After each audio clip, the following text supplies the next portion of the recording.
international team on experts in kinesiology, sports science, medicine, rehabilitation, dietetics, ergonomics, psychology, and also sociology. I'm a sociologist. So this kind of diversity enables really comprehensive and in-depth exploration of modern scientific challenges. So through this program, Kinesiology of Quality of Life and all related projects, just now we ended with bed rest study, which the first time in Italian space agency who's financed this research, we examine also young women, which is not so easy work. So together with this and all those related projects, we take a really kind of integrative approach to health, mostly highlighting all the benefits of physical activity and the risk of inactivity on the other hand. So we focus on human adaptation to health factors, including muscle plasticity, brain function, muscle-brain interaction, psychosocial health, and also dealing with working environments and also sport environments. So now, to not be too long, I would like to just present Kaja. Kaja has been a member of our team since 2019. I think with the background in kinesiology and dietetics, she's also a ski instructor. She's really dedicated and really valuable researcher. So I'm pretty sure that today she will share a lot of valuable knowledge among us. So, but let her speak and introduce herself. So Kaja, the floor is yours. Thank you, Sasha. At Slovenia, it's already afternoon, so good afternoon from our part and good morning to you. So as Sasha already mentioned, my background is in dietetics and kinesiology, and I have a PhD in kinesiology. And in addition to my academic work, I'm also a certified ski instructor, and I teach and collaborate in the field of sports nutrition. Before we start today, I'd like to briefly go through the main goals of the webinar. So first, we will talk about the importance of the nutrition in the winter sports, specifically how cold environments and altitude affects athletes' nutritional needs and performance. Then we will look at some of the main facts, the key physiological and metabolic changes that happen in the cold and what that means for energy balance, hydration, and fueling strategies. And finally, we will move into practical advice, so simple evidence-based strategies that coaches can apply to help athletes cope with the specific nutrition challenges of winter conditions. So let's say that winter sports challenge the body in unique ways. There are low temperatures, heavy clothing, altitude, and long training sessions, and all that adds to the stress. So good nutrition helps maintain energy, focus, and recovery under these conditions, and that's why today's session is all about. So I would say that nutrition is the cornerstone of the athletic performance, and it becomes even more crucial in the winter sports where athletes face unique physical and environmental challenges. So first we have performance. Proper nutrition fuels your body for endurance, strength, and coordination. There are carbohydrates that provide energy for high-intensity efforts, while protein, on the other hand, supports muscle maintenance and repair. Adequate micronutrients like, let's say, iron and magnesium optimize energy metabolism and muscle function. But without the right nutrition, performance drops and athletes feel fatigued faster. Then we have recovery, which is just as important as training itself. So we already know that nutrition helps repair muscles, restore glycogen, and reduce inflammation. For example, a balanced post-training meal with carbs and protein speeds up muscle recovery and prepares the athlete for the next session. Then we have thermoregulation. So already mentioned, winter sports involve exposure to cold, and nutrition supports thermoregulation, helping the body maintain core temperature. So proper hydration is essential even in cold conditions, as dehydration can impair heat production. Certain nutrients, like healthy fats, provide sustained energy that helps maintain body temperature during long exposures to cold environments. And last but not least, injury prevention. Also here, nutrition plays a very important role. So strong bones, tendons, and muscles reduce injury risk. Adequate calcium, vitamin D, and protein support bone health. Antioxidants from fruits and vegetables can help reduce oxidative stress and inflammation and lowering the risk of overuse injuries. So we see that nutrition in today's presentation, so in winter sports, is not just about eating well. It's about optimizing energy, recovery, body temperature, and reducing injury risk. So with that purpose, in the following slides, we will dive deeper into the specific nutrition strategies tailored for winter athletes. When we think about nutrition for winter sport athletes, there are several unique challenges compared to the other sports. First, there are energy demands that are usually higher.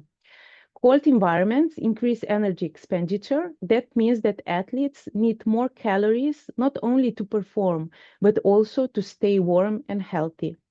If they fail to match these increased needs, they risk low energy availability, which can impact both health and performance. Second, macronutrient needs slightly shift. Carbohydrates remain the key fuel for high-intensity performance, while protein supports recovery and immune function. On the other hand, fat intake is also important. It provides a concentrated energy source, especially during longer sessions and endurance events in the cold. Then we have hydration, which is usually often gets overlooked. Even though athletes may not feel thirsty, they still lose a lot of fluids throughout sweat and breathing in dry, cold air. Encouraging regular fluid intake, we will see, including warm drinks, is essential. Next, micronutrients and immunity plays a big role. So we can expose here vitamin D, which is often low due to reduced sunlight exposure, while iron, zinc, and antioxidants are important to maintain immune function and energy level. And finally, supplement use. It should be individualized and evidence-based. Commonly justified supplements in winter sports include vitamin D and sometimes iron or omega-3 fatty acids, depending on blood status. However, supplementation should never replace proper dietary planning and always be checked for purity and necessity. So in short, nutrition needs careful planning to cover higher energy demands, hydration, and immune support while avoiding unnecessary supplementation. Now that we covered the general nutritional principles, let's look at how these needs change when training and competing in more extreme environments, specifically in the cold and at the altitude. So when working or exercising in the cold, the body's energy needs can increase for 10 to 25%.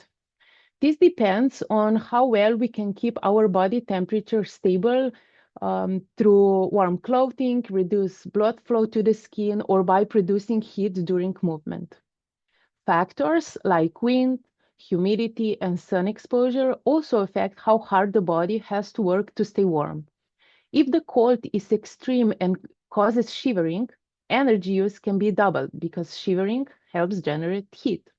So when we start to shiver, our body burns more carbohydrates to make heat. This, of course, increases energy needs, especially if shivering continues. So in very cold conditions, having enough carbohydrate availability is important to maintain performance and body temperature. So when shivering starts, carbohydrates use skyrockets. That's why athletes in very cold conditions must have good carbohydrate store. But I have to say here that, however, most winter athletes don't experience shivering since their training and clothing can help them maintain body temperature. Nevertheless, one of the main challenges is avoiding a negative energy balance. So that means, as I already mentioned before, this is when athletes burn more energy than they eat. This negative energy balance can lead to a loss of lean body mass, meaning they lose muscles instead of fat, which reduces strength and power. Low energy intake can also lower iron levels, which affects oxygen transport, increases fatigue, and slows recovery. That's why meeting nutrition demands is so important. Athletes need enough carbohydrate to support endurance and refill glycogen stores after training. But they also need fats, as fats are additional energy source, especially during long sessions and in cold conditions when the body uses more energy to stay warm. And finally, protein, we know that is a key nutrient for recovery and maintaining muscle mass throughout the training session.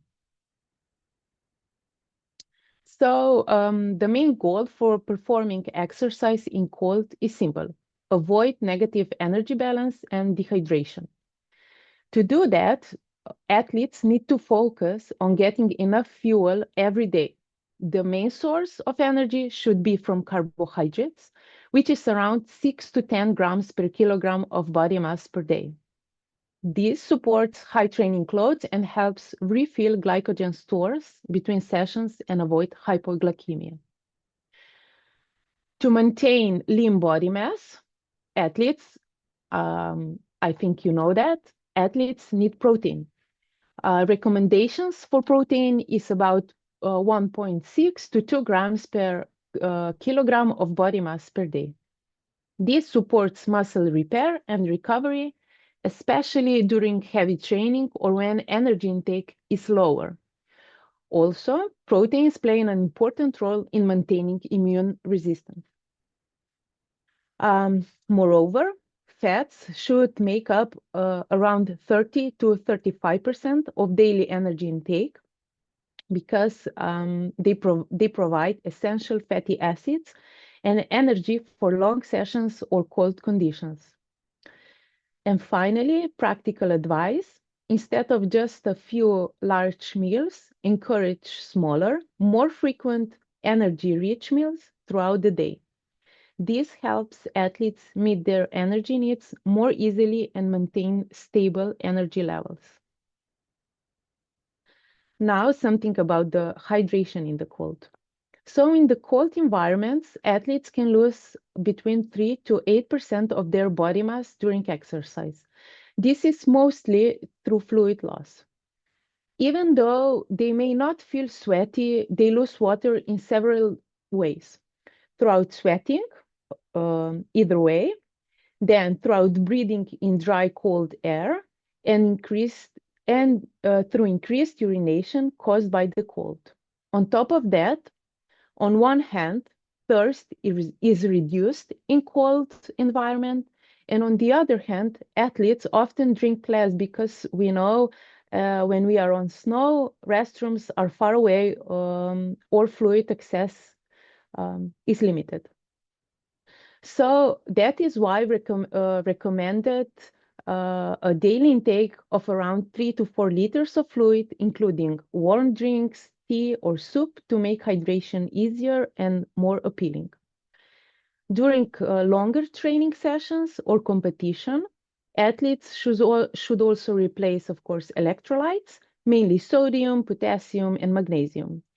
With that, they will help maintain fluid balance and muscle function. Finally, some micronutrients as especially important for winter sports athletes.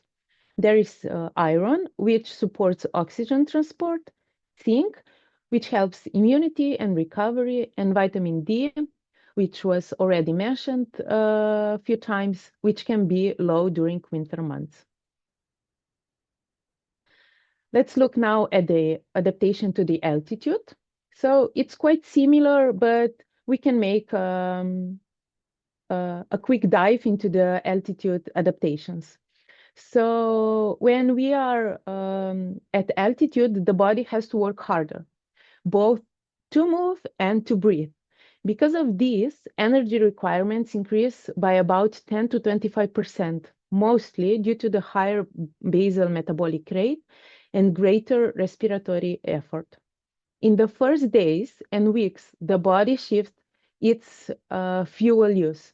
Glucose oxidation increases, while fat oxidation decreases. This means that athletes rely more on carbohydrates for energy. After about 2 to 3 weeks, the body begins to adapt. We usually see improvements in VO2 max and heart rate as acclimatization takes place. However, there is also a risk of negative energy balance since appetite often decreases while energy needs rise.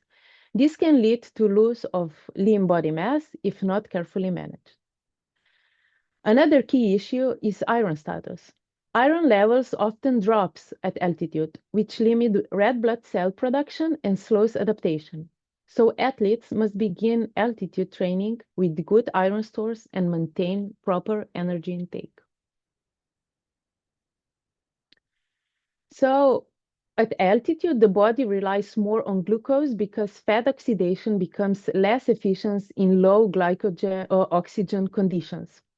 So this means carbohydrate becomes the main and most effective energy source. Therefore, athletes should focus on easily digestible carbohydrate-rich foods, such as cereal flakes, rice, pasta, dry fruits, energy bars, and gels. These foods are quick to digest and help maintain energy levels during training. It's also a good idea to reduce fiber intake slightly, because too much fiber can cause bloating or gastrointestinal discomfort, which are already more common at altitude. Finally, instead of having large meals, we already know that, we should aim for smaller, frequent meals every 2 to 3 hours. This helps maintain stable energy levels and supports better digestion, especially when appetite is reduced at altitude. Similar to the cold conditions, at altitude, also fluid loss increases significantly because the air is very dry and breathing becomes faster. Every breath releases water vapor, so even at rest, we lose more fluid than at sea level. This means the risk of dehydration is high, even if athletes don't feel thirsty. We already know that dehydration can reduce endurance, concentration, and delay acclimatization.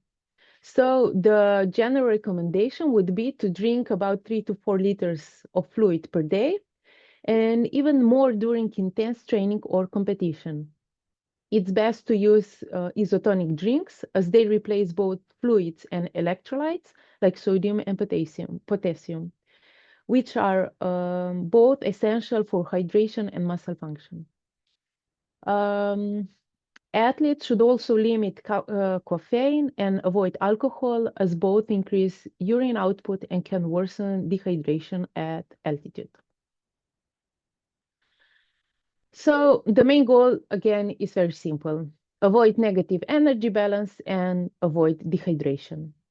But to do that, they need, or athletes or coaches need to focus on getting enough fuel every day. The main source, once again, of energy should come from carbohydrates, around in the altitude 8 to 10 grams per kilogram of body mass per day. This can support high training loads and helps refill glycogen stores between sessions. To maintain lean body mass, athletes need protein. It's the same as in the cold, about 1.6 to 2 grams per kilogram per day. This supports muscle repair, recovery, and especially during heavy training or when energy intake, again, as the same as in cold condition, is lower. For the adaptation at the altitude, we can see that fats should make up around 25 to 30% of daily energy intake, which is slightly lower than in cold conditions. Again, fats provide essential fatty acid and energy for long sessions. And finally, again, very practical advice: instead of just a few large meals, we should encourage athletes to eat more frequently with energy-rich meals throughout the day. This would help athletes meet their energy needs more easily and maintain stable energy levels.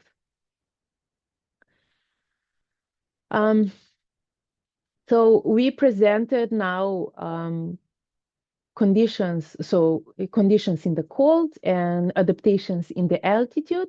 But when we talk about winter sports, we have to remember, of course, that both cold exposure and altitude significantly increase energy needs. So we have to combine those two environments. So we already mentioned that in the cold environments, the body works harder to maintain core temperature. And at the altitude, we see an additional rise in energy expenditure due to the increased breathing effort, higher basal metabolic rate, and often reduced appetite. And all this also increases energy needs. Typically, for athletes training in moderate to heavy conditions at altitude or in cold climates, daily energy expenditure can range from 45 to 68 calories per kilogram of body weight. For comparison, at sea level, under normal temperature conditions, average needs are closer to 40 to 45 kilocalories per kilogram of body mass per day, of course, depending on training intensity. So it's crucial to maintain carbohydrate availability, both for performance and thermoregulation, and to ensure adequate hydration, as in cold environments can blunt thirst, but fluid losses throughout breathing and sweat remain high. Finally, again, iron balance deserves special attention. Increased red blood cell production at altitude elevates iron requirements. So monitoring iron status is key for endurance and recovery in winter sports athletes. Let's look now a little bit into the immunity. So we know that in winter, the immune system is under extra stress.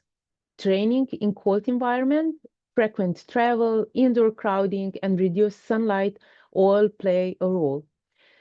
Let's look at few micronutrients and nutrition strategies that can help athletes stay healthy during this period. The first and most well-known winter deficiency is vitamin D. Because sunlight exposure is limited in the winter, athletes often fall below optimal level. Vitamin D is crucial not only for bone health, but also for regulating immune function. Let's say that supplementation is often necessary, but ideally it's based on blood testing. So we have to be really sure that the supplementation of vitamin D is necessary before we decide to use or to take supplement. Then we have iron, many times mentioned today. It's another crucial nutrient, especially for female athletes. Low iron impairs oxygen delivery to muscles and can weaken the immune response. Then we have zinc. Zinc supports immune cell function and wound healing. Even mild deficiency can increase susceptibility to infections. And finally, of course, omega-3 fatty acids. Those are mostly found in fatty fish or, of course, supplements if we can take it in another way. So omega-3 fatty acids help control inflammation, support recovery, and balance immune responses. So beyond single nutrients, there are, of course, dietary patterns that can strengthen immunity and is always first suggested before taking the supplements. One of these food groups are probiotics or food rich with probiotics. Typical probiotics we can get from yogurt, kefir, or other fermented vegetables. Probiotics support the gut microbiota, which plays a major role in immune regulation. Then other group are antioxidants.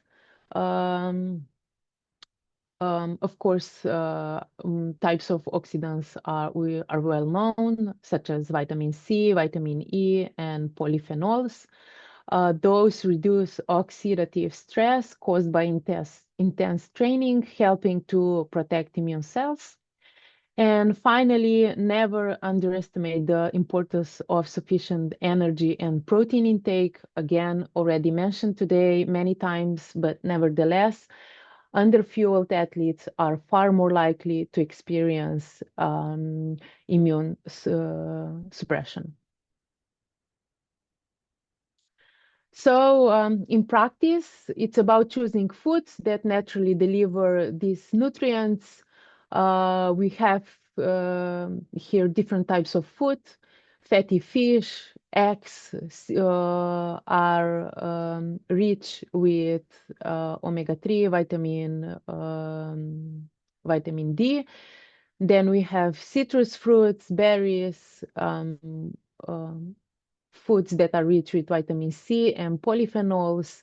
Nuts and seeds are rich with vitamin E and zinc. And then we have leafy greens and fermented foods rich with probiotics. So to keep athletes healthy in winter, we focus on preventing deficiencies, supporting the gut and antioxidant systems, and ensuring adequate energy intake, preferably all from food. And if we are not successful, then we go to look at the supplements. I will talk a little bit now about the gender-specific considerations. So we know that women and men athletes have slightly different needs, especially regard nutrients. But before we dive into specific gender-related considerations, it's important to acknowledge that most sports nutrition research has been conducted in male athletes. We have much less data and fewer clear conclusions for female athletes, and especially, of course, in winter sports. But nevertheless, understanding the already existing evidence and physiological differences is crucial for coaches and practitioners because nutrition strategies that work for men may not always apply to women, and we should be cautious at this point. So for female athletes, one of the biggest concerns is energy availability. I already mentioned this today many times. It goes for many sports, but also in winter sports, where energy expenditure is high due to both training and cold exposure, this becomes even more relevant. So low energy availability can lead to REDS. This is relative energy deficiency in sport. It's very complex. It's a very complex state. It includes, among others, or affects menstrual function, bone density, and recovery.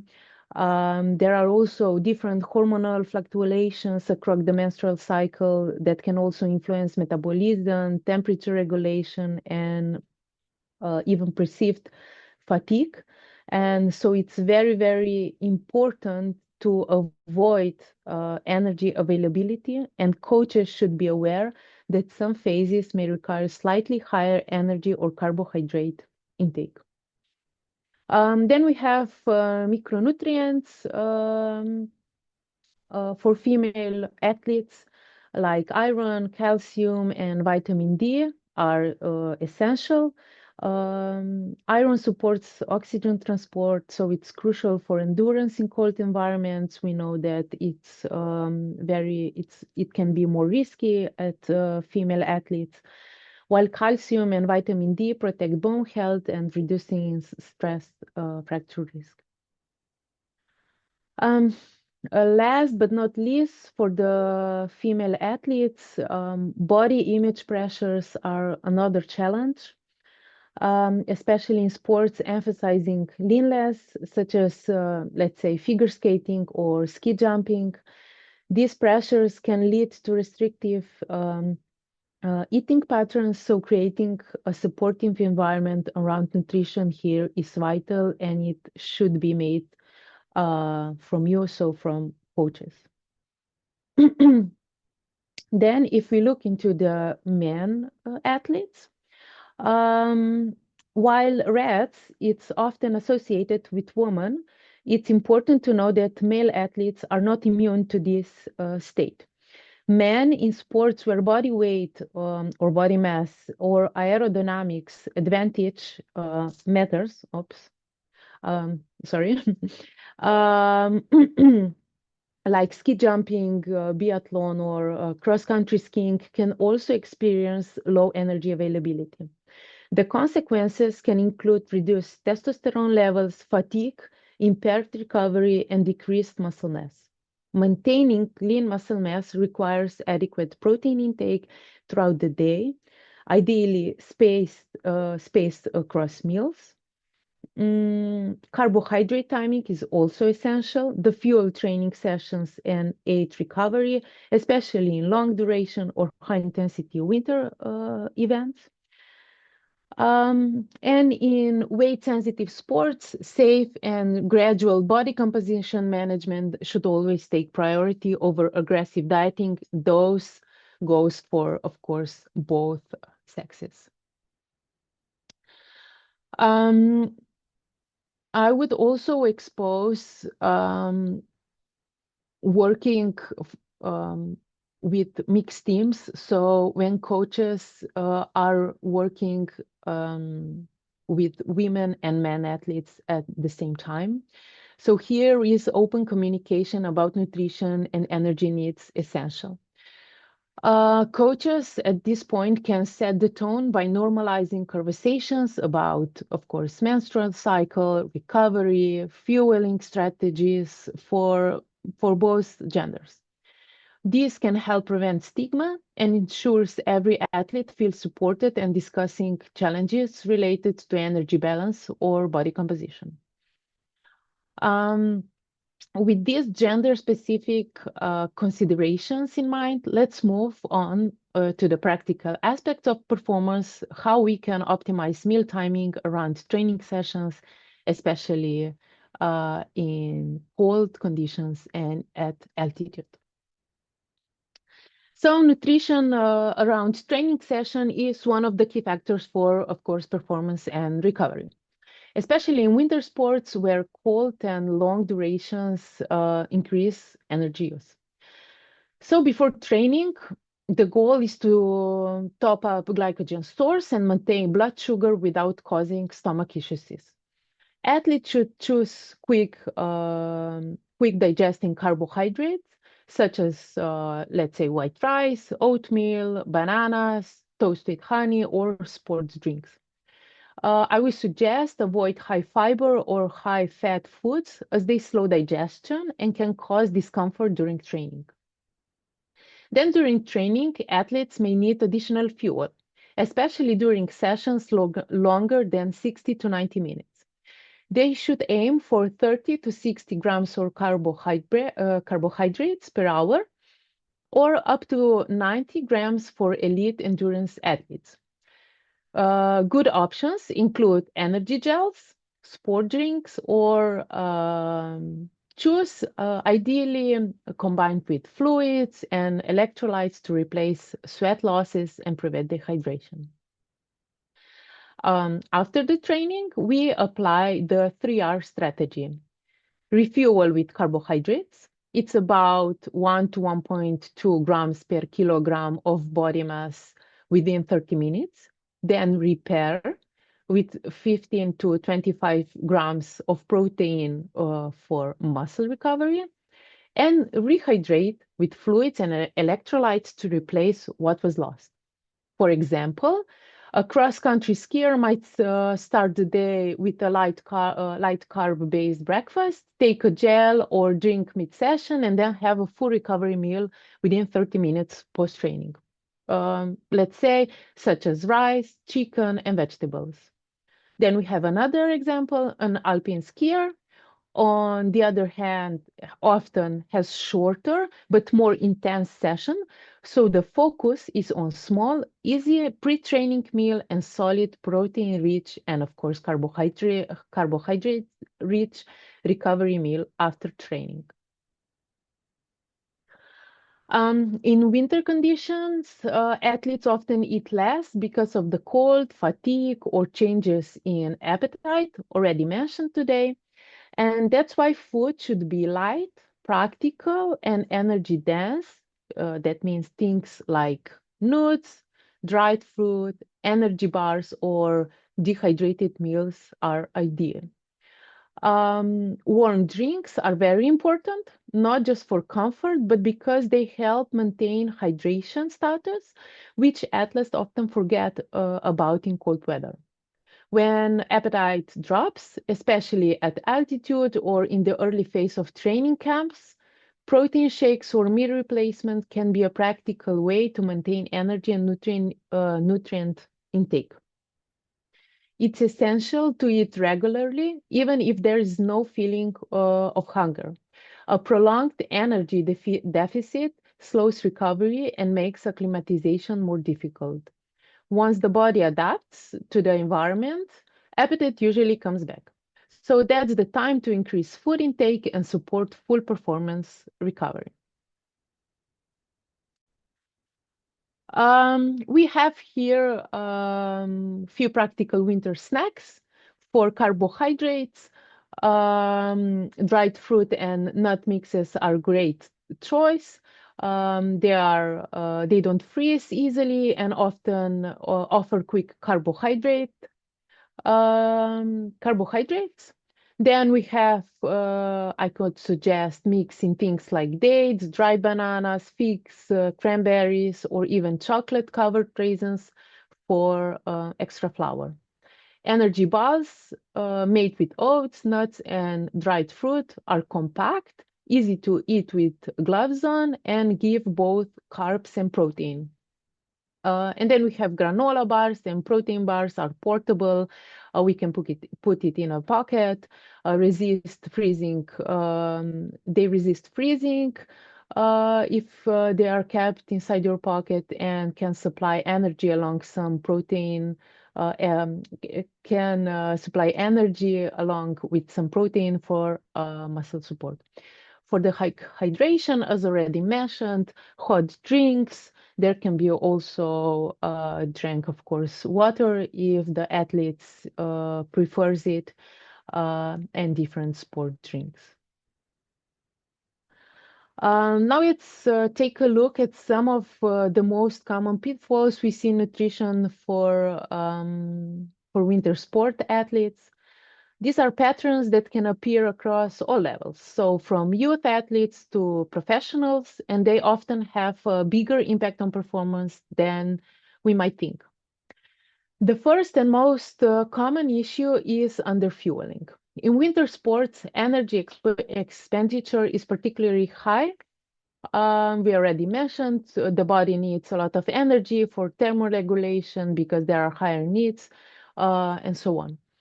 So many athletes unintentionally eat too little, they skip breakfast, or they don't refuel properly after the training. Warning signs that athletes is underfueled can be persistent fatigue, slower recovery, frequent illness, or even irritability and loss of motivation. So coaches should be aware of the underfueling, aware that underfueling doesn't always mean only weight loss. Sometimes it's just an energy mismatch that builds up over time. A second pitfall is placing too much emphasis on being clean. I already mentioned this. In sports where body mass influences performance, like ski jumping, cross-country skiing, or figure skating, there can be pressure to maintain low body mass or a specific figure. So this often leads to restrictive eating habits, nutrient deficiency, and RETs. In reality, being cleaner doesn't always mean performing better. So this is very important to remember. Strength, endurance, and recovery capacity matter far more than the figure. The third challenge comes during travel and competitions. So long trips, changes in routine, and different food environments can easily disrupt nutrition habits. Already mentioned that at altitude appetite can decrease and dehydration becomes a real risk because cold, dry air increases fluid loss. So I suggest planning ahead, bringing snacks, having hydration strategies, and simple recovery foods that can make a big difference. And finally, the coach's role is here essential. Coaches often set the tone for how nutrition is perceived in a team. Encouraging athletes to eat regularly, hydrate well, and see food as fuel, not a reward or punishment, helps create a positive culture around eating. Recognizing early signs of low energy availability, as mentioned before, and working with nutrition professionals can prevent long-term issues. So addressing these common pitfalls early can help maintain both performance and long-term athlete health. In the next slide, we'll discuss shortly how practical coaching strategies can help athletes develop consistent and confident nutrition habits. So when athletes are dealing with travel, high altitude, or busy tournaments, you, as coaches, can use a few practical strategies to help them out. Remind athletes to eat regularly. It helps keep their energy up. So usually athletes, because their mind is elsewhere, they can forget to eat. So this can be your help. So you should remind athletes to eat regularly. Then coaches should keep an eye out for anyone feeling tired or stressed. Spotting it early makes a difference. Encourage good routines like drinking enough water or proper fluid, getting proper sleep, and recovering well. Again, this could be, if you can mention this to the athletes, this can make a difference. Of course, coaches should set a good example by practicing what they teach about health. So all those things should practice also them. And it helps to prep easily healthy snacks in advance, so athletes always have something nutritious on hand so you can give them. Coaches should also check hydration levels often, since it's easy to get dehydrated with travel and activities that changes.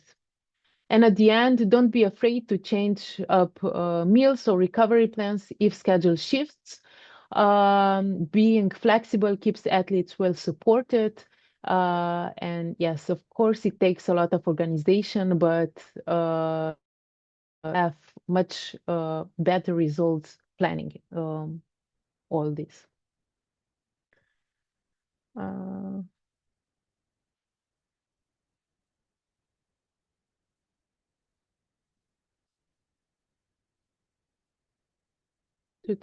Съм я змръзнила? Шла напред? Can you hear me? Yes, we can hear you. Okay, perfect. Sorry, I don't know what's happening. Want to open Q&A since we are 10 minutes out? Okay. Should I continue? So we have 10 minutes to go. So maybe if we have Q&A. Okay. I only have 4 more slides. Okay, but bear in mind that we have 10 minutes. So yeah, I will just shortly present this another Erasmus project that was led by our institute, so Ski Easy, and among other activities, there were also we published manuals, and one of the manuals in different languages. One of the manuals presents practical advices to the coaches. How should encourage children eating properly at the slopes. And shortly take-home message. So as we wrap up, during winter, athletes, we mentioned many times, face higher energy and hydration demands. So it's important to pay extra attention to their nutrition. We have to be careful what exposure to the cold and altitude do to the athletes and how they respond to it. We should help with proper fueling, and for the coaches, playing a key role in spotting early nutrition problems and setting a positive culture is important. So at this point, I would like to point out that as coaches, you hold an essential responsibility in understanding the nutritional needs of your athletes. So please be careful about this. Knowledge empowers performance, but collaboration ensures safety and efficiency. So when everyone works together, coaches, nutritionists, athletes, we can create the best conditions for sustainable and, of course, healthy performance. So, and just before closing, I would like to acknowledge our institution and my colleagues where I work. So as Sasha already presented, the Institute for Kinesiology Research at the Science and Research Center in Koper in Slovenia. So, and with this slide, I'm finishing, so happy to answer any of your questions. Thank you very much. That was a lot to take in. We have one first question.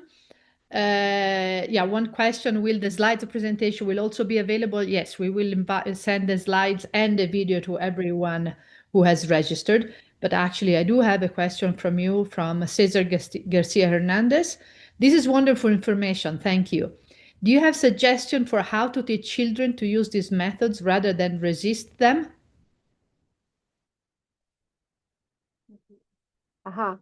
Okay.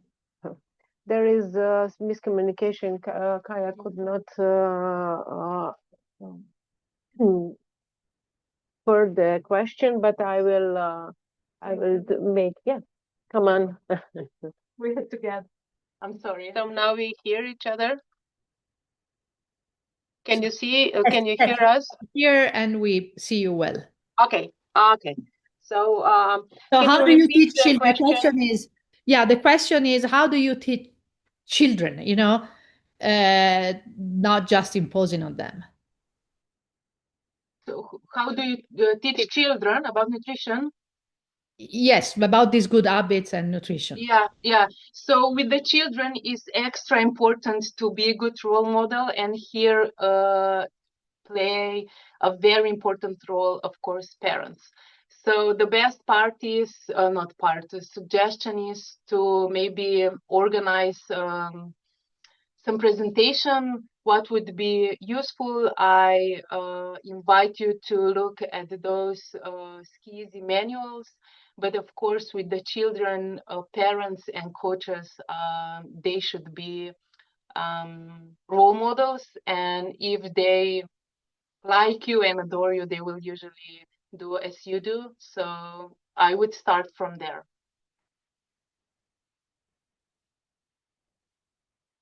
Okay. Another We have question? another one. Margaret Kwakwa, do you have any particular advice for athletes who are vegetarian but not vegan? Yeah, there are, so I didn't mention a lot in this webinar. So the nutrition, especially for athletes, should be always individualized.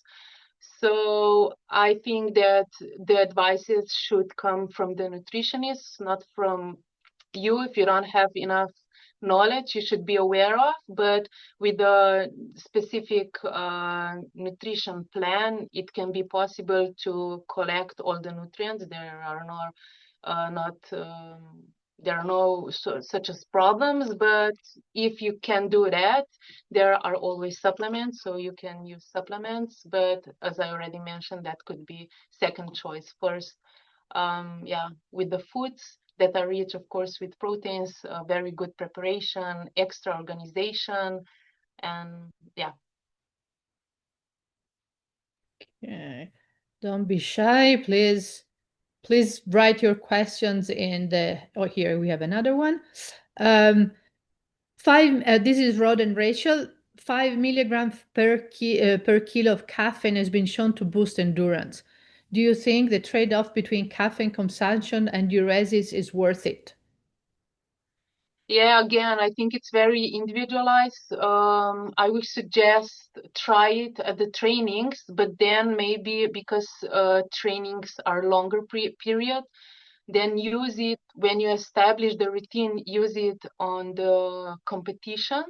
So I don't think that diuresis should be that big that should athletes be, I don't know, bothered with it. So I think that it's more beneficial to take caffeine, but again, it's individualized. And while we wait for more questions, I would like to emphasize something that Tarja said, the responsibility of the coaches to lead by example and also to give breaks, to drink, to eat. Too often, we still see coaches that then when someone says, I'm tired, they just dismiss it, that when they want to drink, they just dismiss it. So it's very important to have a question. We have a question from Rado. Rado, I don't know how to make you. You can talk. You can talk now. Can you hear me? Sorry. Yes, we can. Thank you for joining. Yeah. Why you? Okay. Now I have a comment, if it's okay, talking about the importance from the side of teachers and ski instructors to the nutrition habits or whatever, all habits. I think one of the most important thing is the role model. And many times happen that ski instructors or coaches are exactly an opposite. So they are not a good role model, and that's a big problem. We agree. Yeah, for sure, we agree, and that was I emphasize this much, that we should lead by an example, and we start with ourselves, and hopefully, especially the children will follow, and then also the athletes. If usually athletes are focused on the results, so if we explain them properly, they will also understand and follow with the recommendations. Yes, but as Rado said, it's definitely start from the coaches, creating space, both mentally and physically, for breaks, for drinking, for eating, and understanding this is performance. But as you correctly pointed out, this is also safety. And Safety and refueling. Exactly. So we need to do it. Sorry, Rado, go ahead. Thank you. No, it's okay. That's all. Congratulations, Kaja. Great talk. Thank you. Okay. Are there any more questions? So we have 3 minutes or 2 minutes more for another questions. I have another one. You mentioned the ideal 30, this is Rod and Rachel again. You mentioned the ideal 30 minutes post-workout recovery meal. Is there diminishing returns for the farther out you push that time window? No, it's not that. Those are just recommendations. Again, it would be when you prepare or when you organize all the meals in the day, you would see that in those 30 meals you get first nutrients in. Of course, the body that is, let's say, exhausted from the workout would take all of them. But after that, you also have to have other meals. So lunch, dinner, or depends in what time of the day. So it's a recommendation and practical advice. Of course, it's important because those nutrients are used the most, but yeah, also the other meals that came after are important as well. And there is another question, Fletcher McDonald. What are some examples of iron-rich foods to help build iron stores at altitude? Yeah, the first thing I would suggest that you check iron stores before you are going to the altitude, because they should be replenished for the female athletes especially. Then when you come up, the food that is from animal sources are very rich with iron. So let's say red meat. Then we have different types of vegetables that are such as beans. I'm sorry, I lost the word now. Yeah, any kind of beans. Yeah, let's say any kind of beans and all the vegetables. Yeah, legumes. Yeah, thank you. But I would suggest with the iron that it's that you communicate with the medical doctor to check the blood stores of the iron, and if they are low, maybe they get a supplement by the doctor, of course. Usually, if there is a problem with the iron, the food usually can't be enough. So you have to check it regularly. Thank you so much. This was really, really... Oh, sorry, we have one last question. Rod and Rachel again. On the back of the last question, from bioavailability standpoint, do you prefer natural food or supplements? No, for sure, it's always food first, extra important.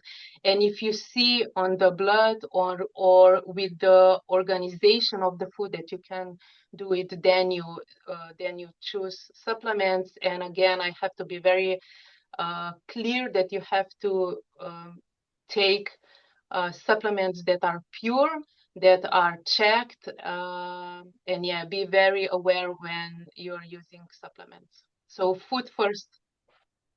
Macaune asks, are honey and maple syrup a positive substitute for highly processed sugars? Maple syrup? Yeah. Yeah, it can be. I think it's, I'm not very familiar, but as I know, I think this is, this is simple sugar.